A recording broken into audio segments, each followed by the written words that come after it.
Assalamualaikum warahmatullahi wabarakatuh. Bismillah walhamdulillah wassalatu wassalamu ala rasulillah Sayyidina wa maulana Muhammad bin Abdullah wa ala alihi wa sahbihi wa man walah. Rabbi syrah li sadri wa yassir li amri wahlul 'uqdatam min lisani yafqahu qawli wa saddid lisani wahdi qalbi bijahin nabi wa alin nabi amma ba'd. Alhamdulillah, yang saya hormati Mudirul Ma'had Habib Idrus bin Muhammad bin Yahya, Habib Ridha bin Yahya, para asatid, kita doakan semoga beliau-beliau panjang umurnya fi sihatin wa afiyah. Kita doakan semoga abah dari Habib Idrus, Habib Muhammad bin Idrus bin Yahya, Allah beri panjang umur, Allah beri kesehatan, kesembuhan, ma'a kamal sihah wa dawamal afiyah, amin ya rabbal alamin. Alhamdulillah, ini kita hadir, kita bisa istiqamah, bisa hadir ada di majelis-majelis seperti ini adalah nikmat yang luar biasa. Ini adalah nikmat bagi kita semuanya yang hidup ada di akhir zaman. Ini kita ada di akhir zaman, cuman banyak majelis-majelis ilmu yang seperti ini yang seharusnya kita melazimkan, yang seharusnya kita mewajibkan diri kita untuk selalu hadir dalam majelis seperti ini. Nabi dalam salah satu sabdanya, Nabi pernah menjelaskan tentang fitnah akhir zaman. Hadisnya panjang, intinya beliau menyebutkan 3 fitnah dalam fitnah akhir zaman yang kita bisa melihat habis gini, apakah 3 fitnah ini sudah ada pada zaman kita sekarang atau belum. Yang pertama, Nabi menjelaskan tentang fitnatul ahlas. Yang pertama adalah fitnatul ahlas. Di situ Nabi menjelaskan apa itu fitnatul ahlas. Nabi bilang harab wa harb. Isinya hanya pelarian dan peperangan. Isinya perang. Sekarang coba kita lihat, isinya sekarang zaman ini adalah apa? Perang. Dan juga banyak pelarian, pengungsian. Orang dari Syria ngungsi ke sana ke sini. Ini berarti fitnatul ahlas sudah terjadi. Dan yang kedua adalah fitnatus sarra. Kata Nabi, apa itu fitnatus sarra? Gampangannya fitnatus sarra itu ketika orang di akhir zaman sudah mendapatkan nikmat-nikmat yang banyak yang diberikan oleh Allah Subhanahu wa taala melalui tangan-tangan manusia, sehingga mereka lupa tentang akhirat. Dulu itu kalau mau umroh itu repot, pakai onta, pakai sapi, pakai himar keledai, pakai kapal. Sekarang tinggal pakai pesawat. Dulu orang kalau mau komunikasi, orang yang belajarnya misal di Mekah atau di Madinah atau di Hadramut, repot ngirim surat. Tapi sekarang sudah ada WhatsApp. Sekarang kenikmatan-kenikmatan sudah dikasih oleh Allah melalui tangan-tangan manusia. Istilahnya zaman sudah terupgrade. Tapi banyak dari mereka yang lupa tentang akhirat. Ini namanya fitnatus sarra. Ketika kenikmatan sudah begitu banyak, tapi kenapa lupa kepada Allah Subhanahu wa taala? Ini namanya adalah fitnatus sarra. Kemudian yang terakhir, yang ketiga adalah fitnatud duhaima. Duhaima itu tasghir dari dahma, artinya adalah as-sawadul mudlim, hitam yang pekat. Sampai Nabi mengibaratkan fitnahnya itu adalah fitnah yang hitam pekat. Kemudian Nabi menjelaskan lagi, fitnah duhaima tadi itu malatomat hulatmah, malatma min ummati illa walatomat hulatmah. Tidak ada satupun dari umatku kecuali terkena tamparan fitnah duhaima. Pasti setiap dari umatku, kata Nabi, terkena dari fitnah duhaima. Lah uniknya dalam hadis ini, Al-Habib Abu Bakar Adni bin Ali Al-Masyhur yang meninggal itu, beliau kan pakar daripada tentang akhir zaman, mufakkir Islami. Beliau mengibaratkan, kok sampai Nabi mengatakan setiap dari umatku terkena tamparan daripada fitnah tersebut. Kata beliau, itu adalah fitnah HP. Kenapa beliau bisa mentafsirkan HP? Karena seakan-akan kita kalau lagi telepon itu HP kena kemana? Pipi. Seakan-akan ditampar oleh HP. Subhanallah, pemikiran yang luar biasa dari siapa? Al-Habib Abu Bakar Al-Masyhur. Bahkan di akhir hadis Nabi mengatakan, Kalau 3 fitnah sudah ada dalam zaman kalian, fantadhirud dajjal min yaumih au ila ghadih. Maka tinggal tunggu dajjal aja. Mau bisa jadi di hari tersebut keluar dajjal atau besoknya. Ini kita harus waspada. Ini 3 fitnah sudah ada pada zaman ini. Oleh karena itu kita perbaiki diri kita. Ada satu ungkapan dari Al-Habib Syaikhan bin Ali As-Segaf. Habib Syaikhan ini abah ayah dari Habib Ja'far bin Syaikhan. Habib Ja'far bin Syaikhan kuburannya ada di mana? Pasuruan. Habib Syaikhan abahnya itu kuburannya ada di Mukalla, ada di Hadramut. Di Mukalla sana, di Hadramut. Jarak dari Tarim ke Mukalla itu sekitar 6 jam. 6 jaman lah. Habib Syaikhan pernah dalam salah satu kalamnya, ini khusus untuk orang-orang yang hidup di akhir zaman. Beliau memberi nasihat pada kita semuanya ini. Kata beliau begini, iyyakum wa arba'a khisal, hati-hati kalian terhadap 4 perkara. 4 perkara ini jangan sampai kita deketi, apalagi kita lakukan. Kata beliau, fa inna syarra fihinna majmu' wa yumitnal galab. Dalam 4 perkara tadi itu segala keburukan ada dalam 4 perkara tersebut. Semua keburukan yang ada di muka bumi, apapun itu berasal dari 4, kata Habib Syaikhan. Dan 4 hal tersebut bisa membuat hati mati. Dan hati-hati, kalau hati sudah mati, maka nasihat tidak akan bisa menerima. Tidak akan menerima nasihat, karena hatinya mati. Kata beliau yang pertama adalah al-jahlu, kebodohan. Ketidaktahuan. Orang kalau tidak tahu ilmu ya tanya, fas'alu ahla dzikri in kuntum la ta'lamun, tanya sama orang yang punya ilmu. Merasa tidak punya ilmu, datang ke hadir majelis seperti ini.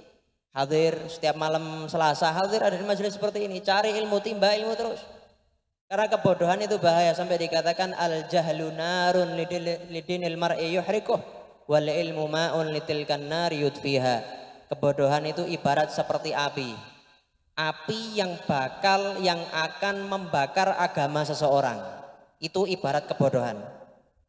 Seperti rumah, kalau kebakaran kita cari apa? Untuk memadamkan air.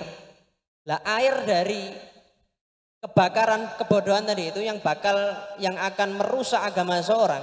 Jadi yang akan merusak agama seseorang adalah api kebodohan. Lah ilmu adalah air untuk memadamkan daripada api tersebut. Supaya agama seorang tidak terbakar, bagaimana? Cari ilmu. Makanya ulama itu mengatakan manusia itu terbagi menjadi 4. Manusia itu terbagi menjadi 4. Yang pertama, rajulun yadri wa ya'lamu annahu yadri. Orang yang tahu ilmu dan dia sadar kalau dirinya tahu ilmu. Sehingga dia berhasil menempatkan dirinya. Orang alim itu tempatnya ya di depan majelis. Tempatnya ya dia ngisi mau'idhah, ya dia ngajar sana sini. Itu orang alim. Bukan berarti malah dia merasa tawadhu. Sudahlah saya di belakang saja. Saya tidak perlu ngajar ilmu, tidak perlu. Loh ini malah orang seperti ini yang tidak benar. Itu nanti masuk ke nomor 2. Nomor pertama itu orang alim yang dia tahu bahwasanya dirinya itu orang alim. Maka kata Nabi bahkan kalau sudah nampak fitnah-fitnah akhir zaman, maka orang alim wajib menampakkan ilmunya. Hukumnya jadinya wajib. Menyembunyikan ilmu jadinya adalah haram, dosa. Makanya orang yang tahu ilmu harus tahu diri, bagaimana dia memposisikan dirinya. Bukan untuk sombong, tapi untuk menyebarkan daripada ilmu yang wajib dia sebarkan. Kemudian yang kedua, warajulun yadri wa la ya'lamu annahu yadri. Orang yang tahu ilmu, tapi dia tidak sadar kalau dirinya tahu ilmu. Maka kata ulama ini berarti orang harus diingatkan. Harus ada yang datang ke dia tanya, kamu ini tahu ilmu loh. Tarik, ayo kamu ngisi. Ayo kamu ceramah, ayo kamu ngajar. Supaya orang-orang yang tidak tahu ilmu biar tidak muncul. Yang muncul buat orang-orang yang tahu ilmu. Ya, orang-orang yang tahu ilmu, yang sukanya tawadhu, yang sukanya tidak mengajarkan ilmunya, lah itu harus dikasih tahu. Sekarang itu waktunya orang alim yang menampakkan ilmunya. Dan yang ketiga, rajulun la yadri wa ya'lamu annahu la yadri. Orang yang tidak tahu ilmu tapi dia sadar diri. Dia tahu kalau saya itu tidak tahu ilmu. Akhirnya dia memposisikan dirinya sebagai thalibul ilm, sebagai santri. Akhirnya nyari ilmu. Bukan malah dia di depan ilmu ceramah sana sini. Karena dia tahu memposisikan dirinya. Oh, saya ini tidak tahu ilmu, berarti saya ini santri. Bukan mu'allim, tapi saya adalah seorang muta'alim. Bukan mu'allim, bukan yang mengajar. Yang terakhir, yang keempat adalah rajulun la yadri wa la ya'lamu annahu la yadri. Orang yang tidak tahu ilmu tapi tidak sadar diri. Sudah tidak tahu ilmu tapi keminter. Sudah tidak tahu ilmu tapi komentar ulama sana sini. Kita dapati sekarang zaman akhir ini, yang mengomentari ulama bukan sesama ulama, yang mengkritisi ulama bukan sesama ulama, tapi orang awam ikut mengkritisi daripada ulama. Lah ini orang nomor 4. Kata ulama, kalau kamu ketemu orang 4 ini, yang keempat ini, maka jauhilah, karena bahaya. Karena orang yang keempat tadi itu, yang dia tidak tahu ilmu tapi tidak sadar diri, bahaya ya. Kemudian tadi Habib Syekhon bin Ali, yang pertama tadi adalah kebodohan, kita harus menjauhinya. Yang kedua adalah dhu'ful yakin, kelemahan daripada keyakinan. Kita ini yakin kalau rezekinya Allah itu pasti dibagi-bagi kan. Setiap orang itu pasti rezekinya sudah ditetapkan oleh Allah Subhanahu wa taala. Bahkan jodoh pun juga ditetapkan oleh Allah. Bahkan termasuk dosa besar itu ketika seseorang ragu atas jaminannya Allah Subhanahu wa taala. Saya pernah dapat kisah dari guru kami Habib Taufik bin Abdul Qadir As-Segaf. Beliau menceritakan pada zaman dulu, zamannya Sayyidina Sufyan Ats-Tsauri, ada orang yang dia itu memiliki dosa yang sangat besar. Datang ke Sayyidina Sufyan Ats-Tsauri. Ketika datang ke Sayyidina Sufyan Ats-Tsauri, tanya sama Sayyidina Sufyan Ats-Tsauri, wahai imam, saya ini punya dosa yang begitu besar. Tanya Sayyidina Sufyan Ats-Tsauri, apa dosa kamu? Akhirnya kata ini orang, saya itu mencuri kafan 1000 mayit. Bukan 1, 1000 mayit dicuri kafannya. Jadi dia kalau ada orang yang meninggal, dia ikut.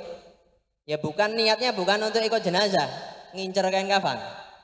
Kalau orang-orang sudah pulang semuanya, malam harinya dia menuju ke kuburan tersebut, diambil kain kafannya, dijual lagi. Apakah saya bisa tobat? Kata ini orang, 1000 mayit ini loh yang saya curi. Akhirnya kata Sufyan Ats-Tsauri, oh ya bisa.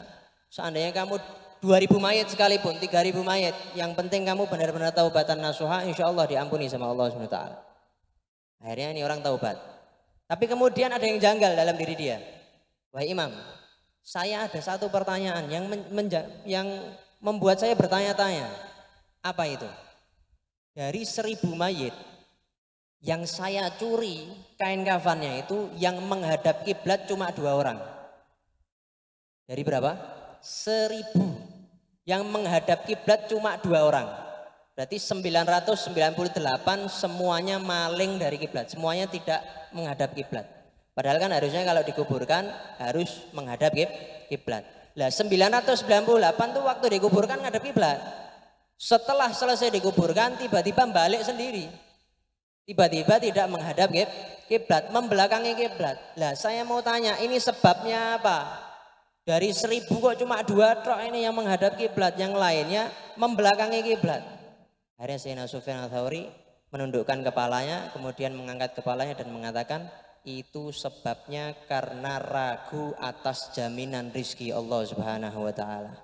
Ragu atas jaminan rizki Allah bisa membuat membalik daripada arah kiblat. Waliyadzubillah min dzalik.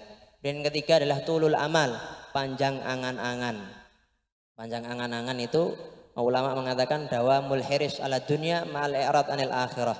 Selalu rakus akan dunia tapi melupakan akhirat. Bukan berarti orang kerja itu dia dikatakan hubbud dunia, bukan. Terus setiap orang kaya kita katakan hubbud dunia, enggak. Ketika kekayaannya bisa membuat dia dekat kepada Allah Subhanahu wa taala, berarti bukan hubbud dunia. Dunia yang mengejar dia.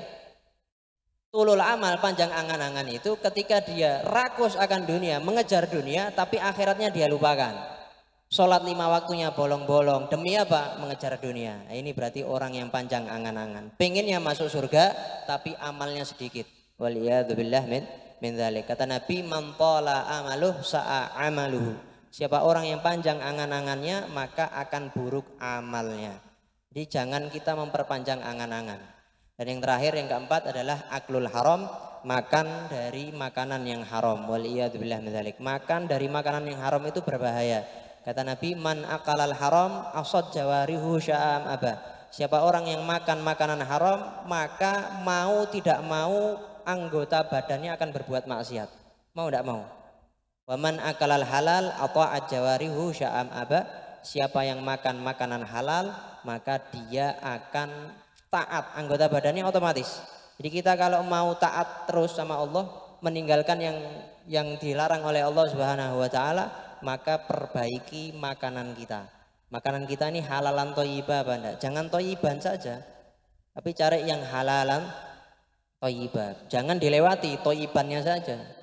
Halalan dulu baru thayyibah. Jangan haraman thayyibah. Karena tidak ada haraman thayyibah, cari yang halal. Jadi kata Habib Syekhon, 4 hal ini harus dihindari supaya kita terbebas daripada yang namanya fitnah akhir zaman. Mungkin yang sedikit ini bisa bermanfaat untuk al-fakir tersendiri dan untuk antum semuanya. Wassallallahu ala sayyidina Muhammad wa ala alihi wasallam walhamdulillahi rabbil alamin.